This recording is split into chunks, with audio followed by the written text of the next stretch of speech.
Now let's talk about memory addressing. So when some data has to be accessed by a CPU, it has to know, first of all, where that data is located, where is that data, where is that instructions that needs to be fetched.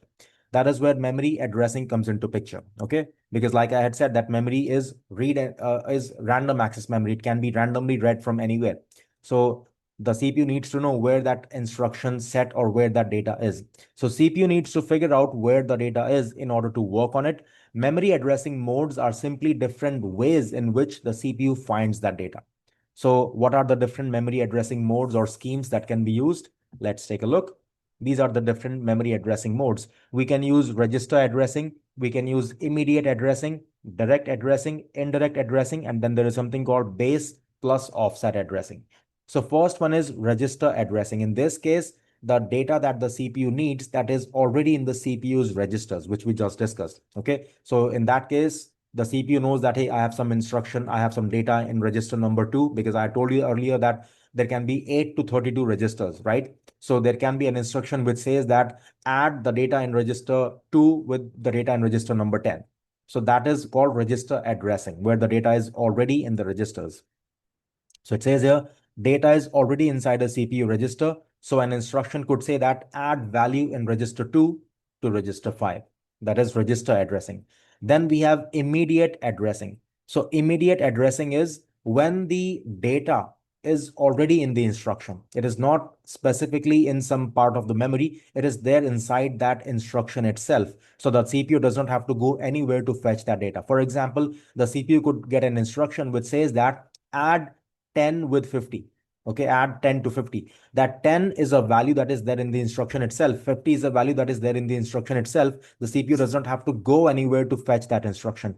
That is called immediate addressing. Okay, so it says here, the actual value is written inside the instruction. For example, add 77 to register 6. Here, number 77 is part of the instruction itself. So here we are using a combination of immediate addressing, which is number 77, and register addressing, which is register 6. So that is immediate addressing. Next, we have direct addressing. In this case, the instruction has a specific address of a location. So the instruction says, hey, go to this location of the memory and then fetch the data or whatever instructions need to be performed. That is called direct addressing. So it says here, the instruction contains the memory address where the data resides. For example, fetch value in memory location X201781 or whatever that number is. So it provides you the address of that location.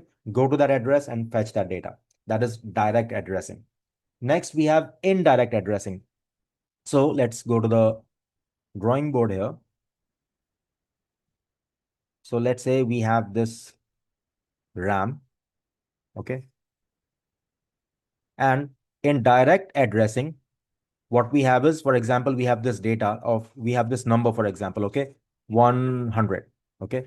And we want to fetch this data. So in direct addressing, we would say that, hey, this address is at this value is at a location of, let's say, for example, x0, sorry, x06543. Okay, so this is the location of the address. So we tell the CPU, hey, go to this location x06543 and fetch the data, fetch the value, which is 100 in this case. That is direct addressing.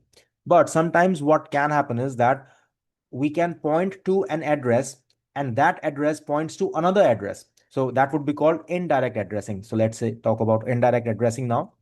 So let's say we have this address here, which is x6701. Okay, this is an address, and we tell the CPU, okay, go to this address and fetch the value from that data from that address.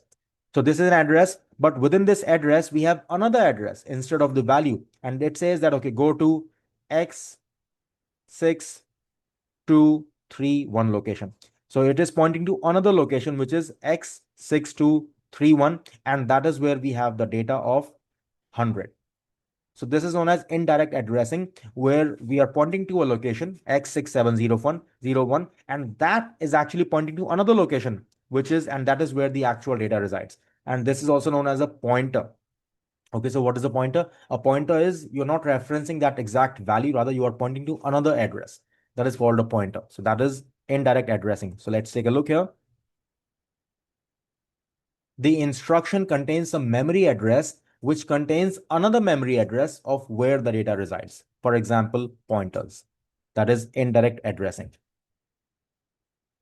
Okay, Gayan, the memory allocation of direct addressing is in registers. No, the memory. So the memory, so that there would be an instruction. The CPU needs to execute an instruction, okay, from a program. So the program says, okay, hey, go to this instruction and you will find this value. Please fetch that value and then perform whatever operations need to be performed. So that those instructions would be coming from the program that the CPU is executing. So CPU says, okay, all right, I'm ready. Let me know what operations need to be performed. The program says, okay, I'm giving you two addresses of the memory. Go to this address, go to this address, fetch those values, and then add those values. That would be called direct addressing. Okay. Sonal, it is like cell A containing the address of values in cell B. Yes. So you say that, so a program tells the CPU, okay, go to cell number A. The CPU goes to cell number A to fetch the value, but that cell A says, okay, now go to cell B, and that is where you will have the exact value. So exact value is somewhere else, not in that initial address. And yes, that is a pointer. So yes, your example is correct. Next, we have base plus offset addressing. So in base plus offset addressing, we give a base, a first value is given to the CPU, which says that, okay, go to this location, which is the base. And then from that location, go to that next location, which is described by the offset. So for example, here, if I were to go back here, so let's say we have this RAM.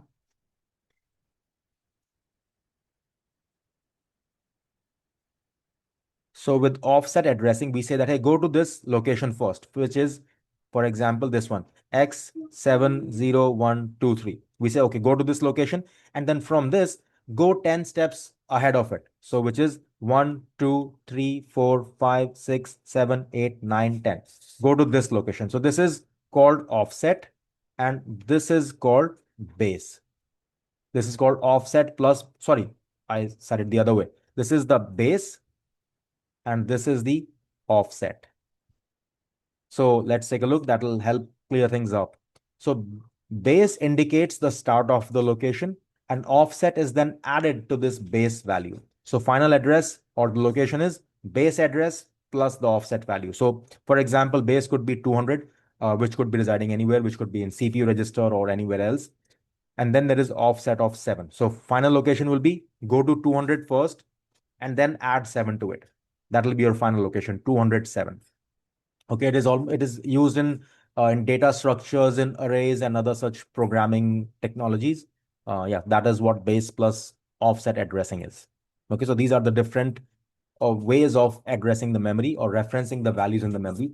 Direct addressing, CPU registers, or base plus offset immediate addressing, and register addressing.